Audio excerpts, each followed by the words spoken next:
Today on Teuty's track analysis, we have the track of the day for January 3rd, Tachycardia by DoogiieMD. Tachycardia is a speed tech track comprised of a brief dirt section at the very start, but afterwards is all the road surface. I found the difficulty of the track to be fairly average, being easy to complete but harder with higher speeds. There is a single finish with 2 paths to get there. The safer, slower option is blocked by a slow-mo, and taking this pass will cost you a minimum of 1 second, though I see little reason to take this option.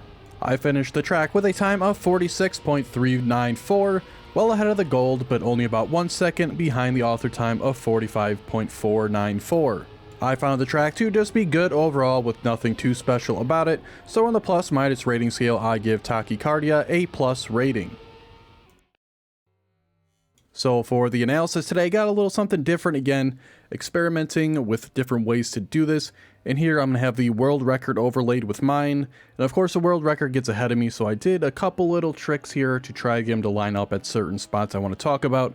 But here we got Murray 99 with a 44.731 current world record holder. Right here at the start, entering the dirt section, you want to be driving here as straight as possible until you switch into third gear. You do not want to be taking this turn while the gear switches. And as we continue on here off the dirt and into these next couple turns, you'll see that the world record ghost starts to drift immediately here under the checkpoint, starts it very early, and right there I started mine. So I'm a bit late there, probably like 1 or 2 blocks late. And you'll see that'll help the world record because he's already basically done drifting, and he'll just start to speed up immediately while I am still currently in my drift. And that extra speed it carries out of that corner will allow it to take a much different line than I do. Here he goes to the left, I go to the right, and he'll jump very far and get a nice low landing here on this section.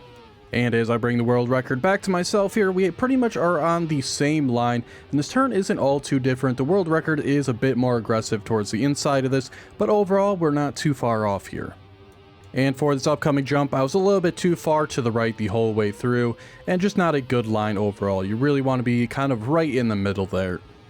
And for this upcoming right-hand turn, just way too aggressive. I'll be on the inside. As you can see, I'm already turning to the inside here, while the world record is still going outside, so just much too aggressive here. I did realize that while playing, this is the one turn that I really needed to improve on to get a better time, and I just could not get it done. So it is what it is. This is the best lap I got. And as we continue on to this next drift, I thought I did this one pretty well, but obviously I was a bit too aggressive on the inside on this one. As you can see, the world record above me. We did start the drift at about the same time, so it's really just the place where I was when the drift started. So really overall, I mean, good timing, but not the right location. Then for this one right here, as you can see, the world record has already started drifting, and now I just start my drift. So very late on this one, and it'll help the world record climb up this giant hill much faster than I do. This is probably the most important or second most important. You can kind of switch it between this one and the other one I mentioned earlier on which one is better, because you really need to carry as much speed up this hill as possible.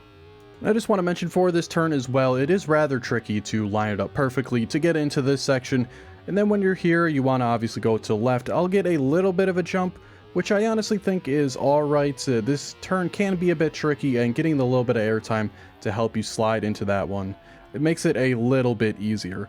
But then here we are driving up to the safe and riskier route to the end. You go to the right or left here. Left is faster as you don't hit the slow-mo, and this part is a bit tricky here as well. I lost plenty of my better runs on this location. And that's it for today. Again, a little something different with the world record added on to do a comparison. It's something I've been trying to find a good way to do for a while, and a comment on a previous video made me look into it a bit more.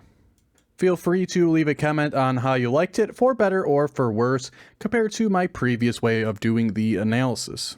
As always, if you did enjoy, please like the video and subscribe so you don't miss out on future Trackmania content, and be sure to check the description for links to my Twitch and Discord if you are interested in those. Thanks so much for watching, and I'll see you tomorrow for the next one.